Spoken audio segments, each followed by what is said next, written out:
are listening to the Stick and Hack Show, a show about golf and life from a stick and a hack. Now, here is your host, Adam Grubb and Mike All right, everybody, Ryan. it is the Stick and Hack Show, quite possibly the greatest golf show in the free world. From the greatest golf club in the world without the course, I'm your host, Adam Grubb, the Hack. That's Mike Ryan, the Stick. Mike, hello, how are you? What is up? What's up, man? How you doing? I'm good. It's good to see you. So we have an incredible show, and one of these only at Stick and Hack can we bring a story like this. And you know, our golf show, we are Golf and Life, of course, and we're trying to show all sides of golf. And this dude has all sides of golf. Not only does he have all sides, this dude loves golf so much that he learned to stand and walk again just so he could play golf. Absolutely. Dustin Boydell is the guest. He is a gamer, a golfer, and a paraplegic, and he caught fire on Twitter just a couple weeks ago with a tweet of him actually standing and swinging a golf club where he's years removed from an accident that it appeared as if he wasn't going to be able to walk and or much less swing a golf club, Mike. And then as a joke, he tagged at Phil Mickelson on his tweet. All of a sudden, 100,000 views, and Phil and him are now like buddies. Phil tweeted him back and said some things, and so he has an incredible story of redemption, of growth, overcoming odds, all of those things. Dustin Boydell is the guest here on the Stick and Hack Show. Mike, from a question perspective, this is one of those interviews that can go 100 different ways. What are you excited to talk to him about? No, just the challenges that he's overcoming as he heals from this injury. That to me, that's the big story here. It's amazing and really exciting to see that he's starting to be able to bring attention to accessibility to golf to folks that are handicapped. So yeah, and that's one of the things that he's trying to do. He's trying to bring more people in into the game. But here's the most frustrating part of this entire thing for me, and as we know, this is about always about you. It's always about you. Is that Dustin's swing is incredible, and it is better than guess who's? Mine. And the dude had to learn how to swing again, had to learn how to walk and stand up, and he's got a better swing than me. Dustin's going to be on the show here in just a little bit. We can't wait to talk to him. So let's talk about overcoming odds, Mike.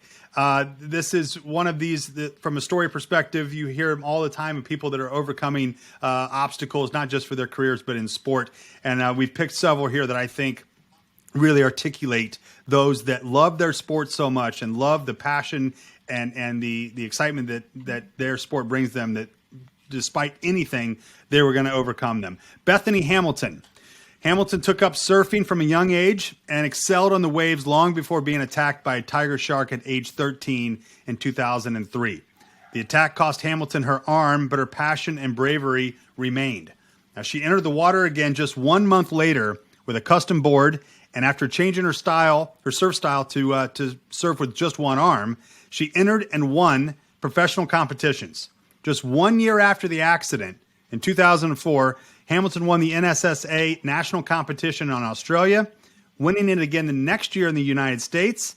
She continues winning competitions till today, having conquered the Surf and Sea Pipeline Women's Pro in 2014. My God, Bethany Hamilton, you've seen the story.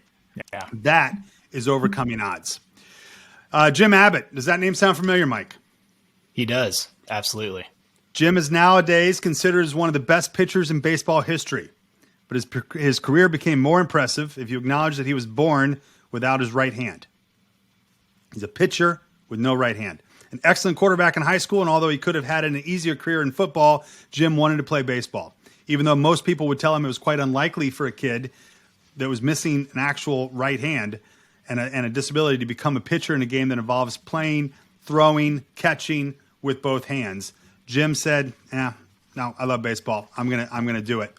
With persistence, he was drafted and picked to play in the Seoul Olympic Games, where he won the unofficial gold medal for the United States. It was unofficial because baseball was used as a demonstration sport at the time. Later, he went to play for the California Angels, the New York Yankees, Chicago White Sox, among other teams who are normally on top of the MLB. He, if you remember correctly, he had the mitt on one arm. He would pitch, and then he would put the mitt back on his left hand. Incredible story. He And growing up, I used to watch him and I'd be like, is this dude for real? Like, is this, what's He was going incredible. on here? Incredible. Jim Abbott. Anthony Crolla. Crolla was just weeks away from a shot at the lightweight world title when his neighbor's house was broken into. Crolla spotted the man, chased them off, but while he caught one of them, the other ambushed Crolla with a concrete slab, leaving him with a fractured skull. A slightly harder blow, a slightly different angle, Mike, and Crolla would have been dead. He vowed to return to the ring and become a world champ, and he did exactly that in 1 year from that accident and from that attack. Anthony Crolla, overcoming odds. Jim Abbott, overcoming odds. Bethany Hamilton, overcoming odds. And that brings us to our guest today, Dustin Boydell, 34-year-old husband and father of two. On February 14th, 2018, he was rushed into surgery for an epidural spinal abscess that had compressed his spinal cord, leaving him completely paralyzed from the waist down. When he awoke, he was told there was a good chance he would never walk again. From that moment, he decided to beat the odds and has been working exhaustively to get back on his feet permanently and to play golf again. He is now best friends with Phil Mickelson,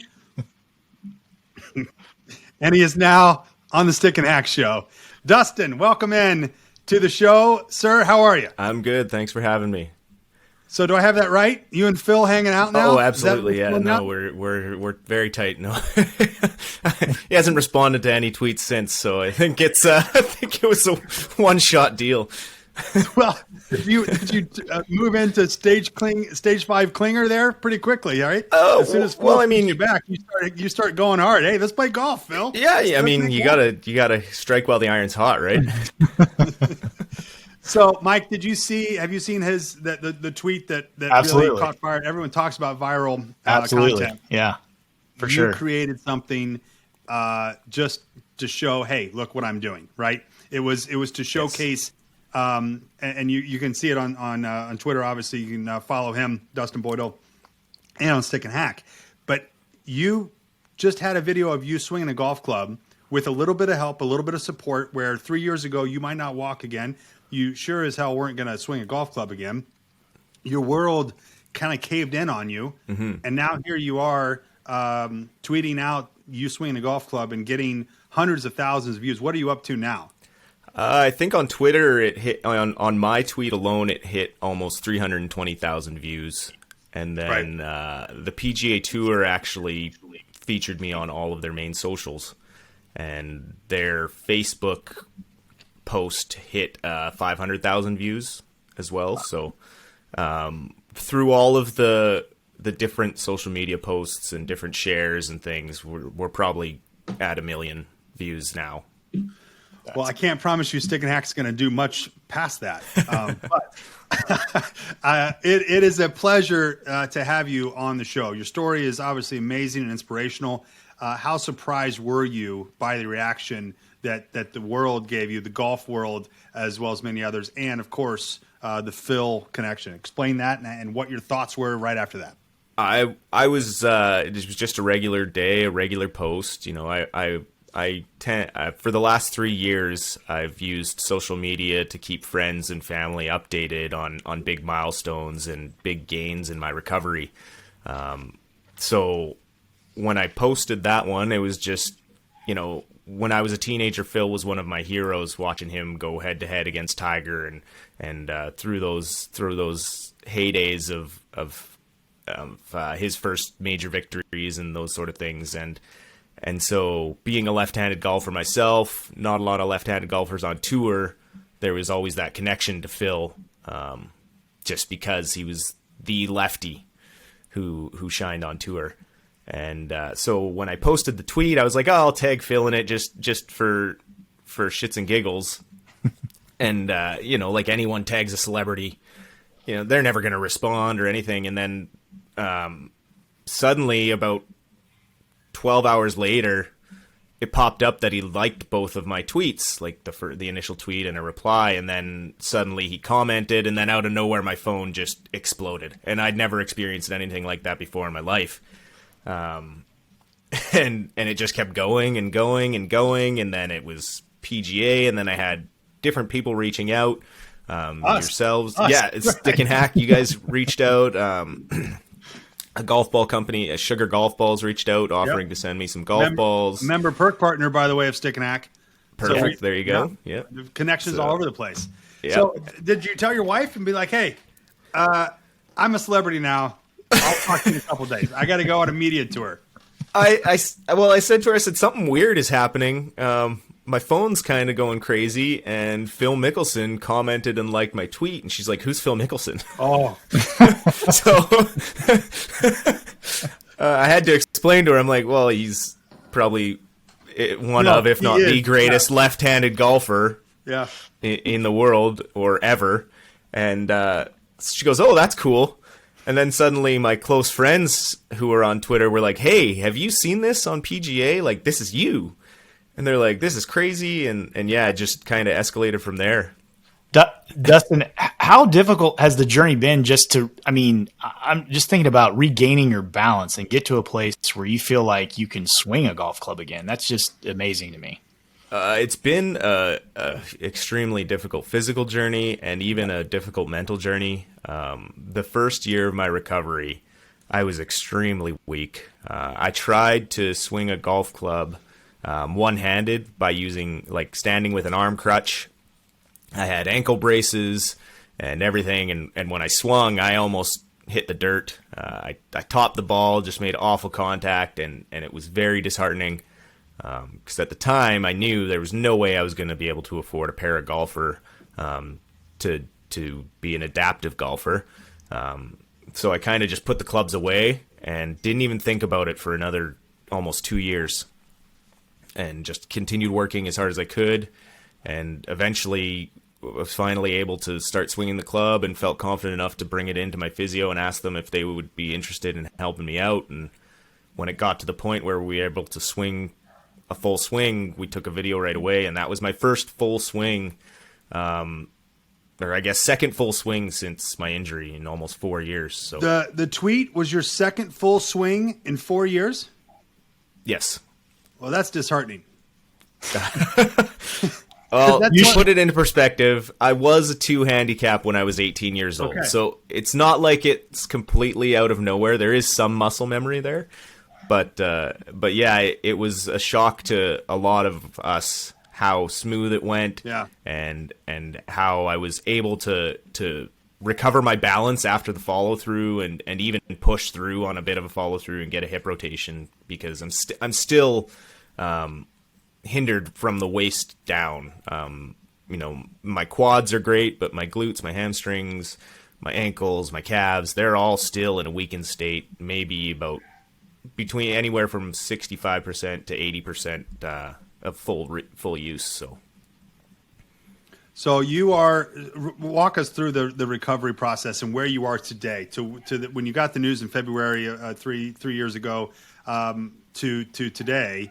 What is that progression been like? So initially it just started off as back pain. It felt like any other strain, like, you overworked yourself or lifted something too heavy.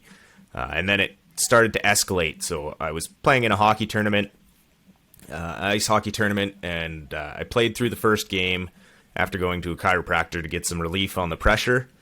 And then the next day it was the most excruciating pain I've ever experienced. And so I rushed to the hospital to get it checked out. They figured, you bulged a disc, and it was kind of a back and forth for another couple days. And then the neurological issues started happening where I lost control of my foot.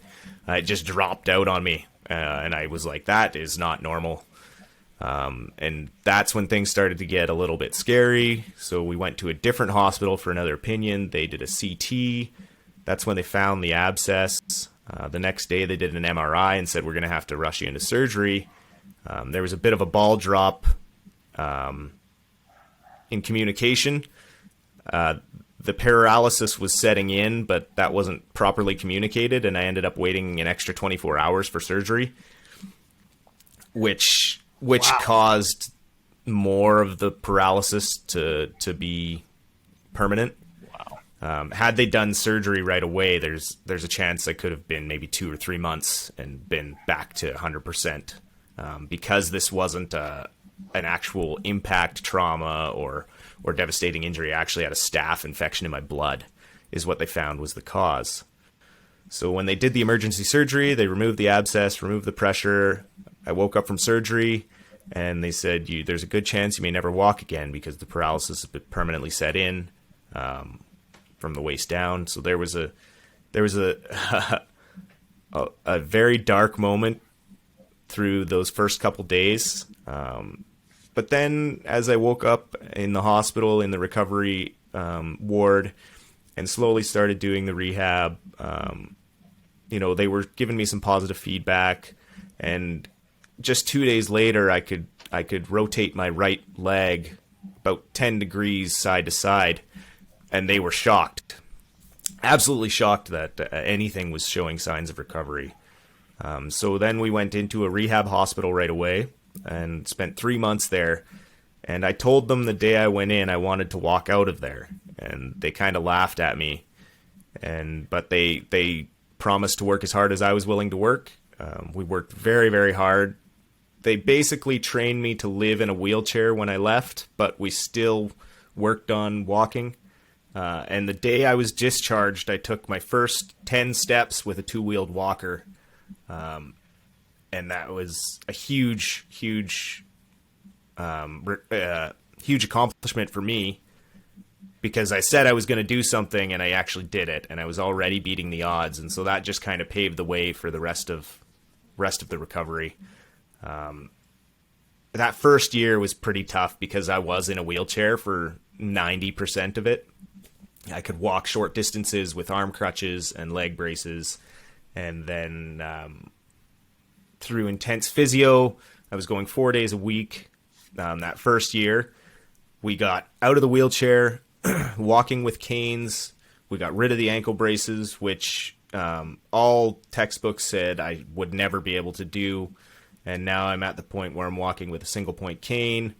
I'm starting to swing a golf club again. And actually, I did reach out to some golf agencies last year, looking into what they did for people with disabilities and paraplegia and different things, because I couldn't find anything online nationally or provincially.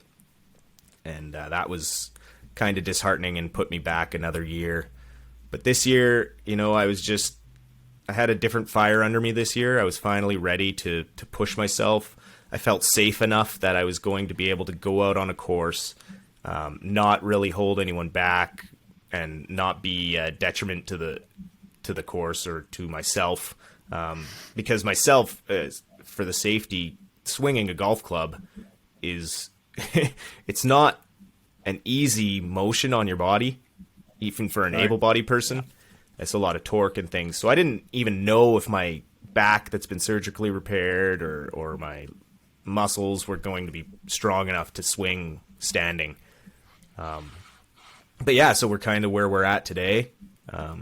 It's a hard story to tell because you don't want to dwell too much on the bad stuff. Like, there was obviously some mental health issues and depression and all of the bad. There's pain issues, neuropathic pain. You go through the same type of pain that amputees go through because your body's trying to do its regular checks on everything, make sure everything's still okay. And so when it doesn't get a signal that, hey, your pinky toe is there, it makes one up, and it combines all the different pains and just fires them all at once.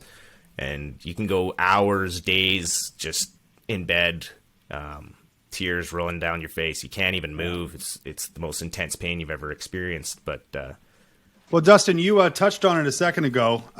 When it comes to the overall, I guess, obstacles of paraplegic and handicapped community having access to golf in general. Yes. What are some of the things that you want to see happen and could happen down the road? I'd love to see bigger companies getting involved. I'd love to see less lip service. There's a lot of people who want to help, but then when push comes to shove, they either don't have time or they don't have the proper budgets or different things, or you just kind of get forgotten and you just keep getting pushed aside and aside and aside. And it's just easier to do things for able-bodied people because it's the greater majority of the population. And so, the sad thing is 1 in 3 people, even just in Canada, suffer a disability, a physical disability of some sort. So that's a pretty big percentage that aren't really getting the attention that they deserve. Yeah. One thing that's really frustrating is the cost. Most people who suffer a disability then struggle to meet the same economic status that an able-bodied person meets, because they then can't work the same jobs, or some can't work at all. And then a medical company turns around and says, okay, well, I'm going to need $35,000 for this golf cart if you want to go play golf.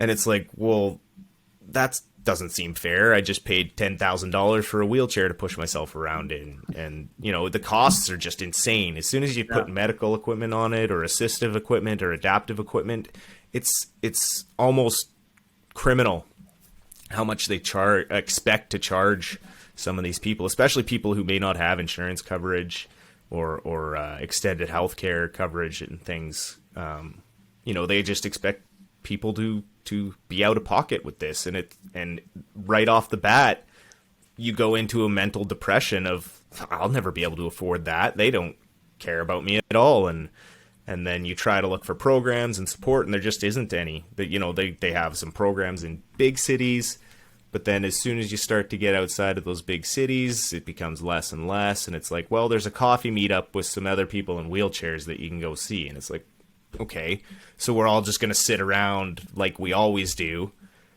and just talk about our problems. And it's I just love to see someone be like, going to do that, do it on the golf course. Right? Exactly. We're going to talk about our problems, and we're going to go through the pains of life. Yeah. Let's at least do it while hitting a golf ball. Is that what I'm hearing? Absolutely. I couldn't agree more. Yeah. Dustin, golf seems to have a healing power for many people. And we've talked to, there's multiple people we've had on the show just talking about the healing power of golf. How has golf helped you in your journey to come back from this injury? And how do you see it helping you continue to heal throughout this process?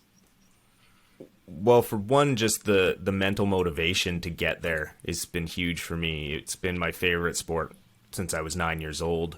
I've always loved it. Motivationally speaking and physically speaking, as I started to swing a golf club a little bit and work on the balance, we were using resistance bands and things at physio and focusing on the mechanics of a golf swing before we actually went to the golf swing.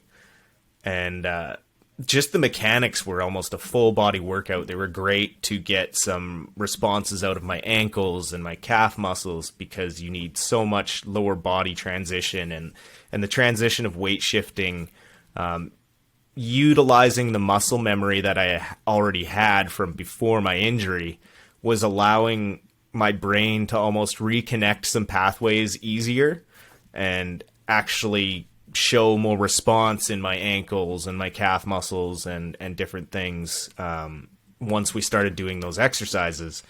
And when I went to the driving range, I actually went to the driving range 2 days after that golf swing video and hit some golf balls.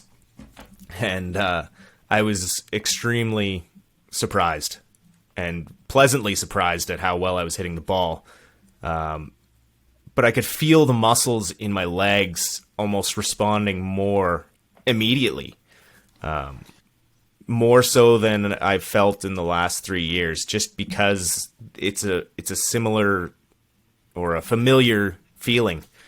And I went to one of the driving ranges with my dad and my daughter. It's a top tracer range, and I'm happy to say I can still hit it 280 yards right down the middle.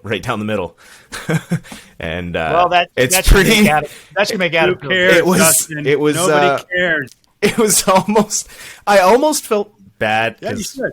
My dad was struggling a bit, and I went up there and I was just crushing the ball. I was hitting. That's awesome. I was averaging about 245, 250 with the top tracer balls, and I felt like I was hitting it better. So we're very impressed. I think it's shocking though, and Mike. We talk about this a lot. in our personal lives when we're on the course is that you tell me all the time, fire the hips and all the work that goes into the lower body of the golf swing, that I'm 2 arms and all that other crap you tell me. But at the end of the day, that's the case. But here's what's happening.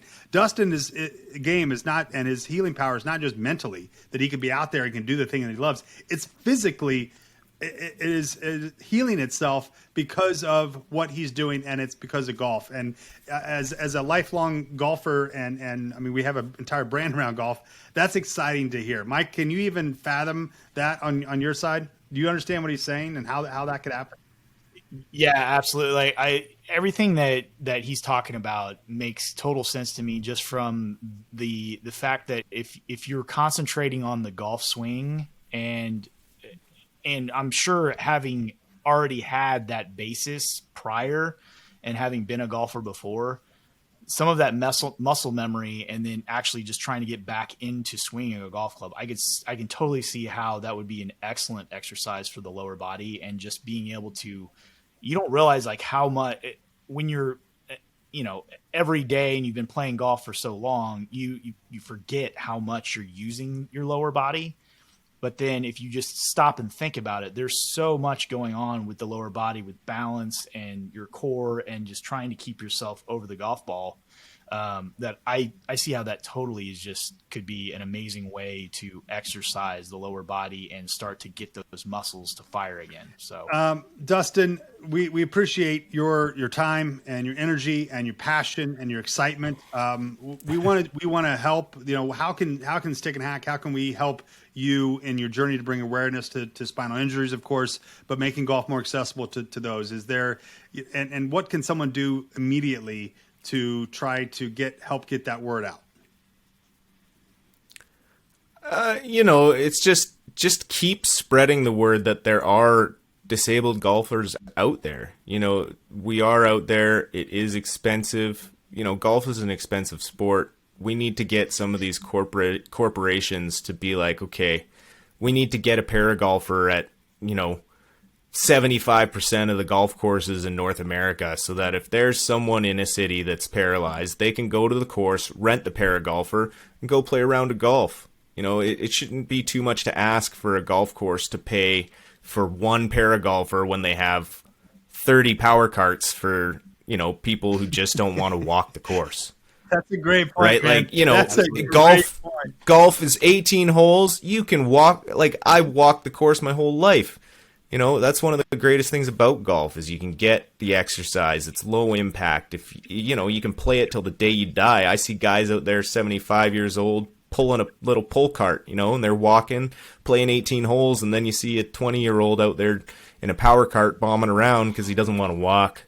It's too hot out. I need my power cart, But someone who's in a wheelchair. Canadians. Power cart. I'm guilty. I am totally guilty of that. Mike's blowing around and going, "Hey, can I play through? Can you hustle this up, please?" Yeah, right. But it seems kind of silly to me that golf courses aren't willing to make that investment for someone who's in a wheelchair. Yeah. Because there are plenty of us out there, and if that type of accessibility was there, I guarantee that the number of adaptive golfers would start skyrocketing. Agreed. Dustin Boydell, thank you so much. You're going to come back here in just a second for our game, right, Mike? Well, I got one last question for Dustin. All right. Yeah. When are we going to play golf? Yeah. Well, as soon as these borders are open, I'm ready to go. So as soon as it opens up, we have asked every guest that in the history of time, and everyone gives us the same answer, which is any time, and it's happened 0 times in 2 years. So hasn't happened yet, but hopefully, Dustin, you're going to be the first. Right? All right, sounds good. Let's do it. Well, hang tight for just a second. We'll come back to you for Stick or Hack. Okay. All right, takeaway time, Mike. I mean, where do you even start with that story? Where do you start with his passion, his energy, his true drive, not just personally but professionally, to try to overall change the golf landscape for disabled and handicapped people? It's incredible. It's an incredible story. Yeah, it's really amazing. I mean, I cannot even imagine having to have gone through what he went through, and it's just amazing that he has been able to have the mental and physical fortitude to bring himself back to a point where he's able to walk again. He has the balance and feels comfortable enough to be able to swing the golf club again. And we talked about it, in the interview, just around the healing power of golf. And it's just amazing to me. Like it's probably one of the most addictive sports ever. So I feel like there's some component there, that addiction of wanting to get back to be able to have that feeling of swinging the golf club and making contact with the golf club that is driving him to be able to swing that golf club again. And it's amazing to me, and it's incredible. And it's awesome that Phil retweeted his video and really got him some exposure there to be able to get the word out about paraplegic golfers and handicapped golfers, and hopefully we can help to get that word out and bring some awareness to that community and be able to open up some doors for accessibility to the game of golf. My takeaway was very simple, that this was not about him. And this was about the overarching storyline. And at the beginning, it was just, hey, I'm going to play golf. I'm just going to do everything I can to get there. I'm sure he was talking about his, walking with his kids and doing all the other stuff. Oh, yeah. But in that same moment, his depression hit of, I'm not going to play golf again. And then he moved through that. But now it's not about him. It's about the cause, and it's about the story, and it's about people like him. It's just incredible in all facets. So Dustin Boydell, we bring you back in after talking just nice things about you. I can't believe that those headphones are still in your head, Dustin. All right, so let's play a game called Stick or Hack. All right, do you know this game? Do you know what we do here? Vaguely. You might have to give me a rundown. No problem. So I'm going to give you 10 things, and the three of us then say if it's stick or hack. Stick is okay, yeah, pretty good, and hack is yeah. All right. So stick or hack. The category is movies released 10 years ago. Okay. Now, it's a strange category, I know that, but when I started looking at movie titles, I'm like, oh my God, that's been 10 years that movie came out. Oh, I hate then you feel super old, and you feel like time is just going by like that, right? Yep.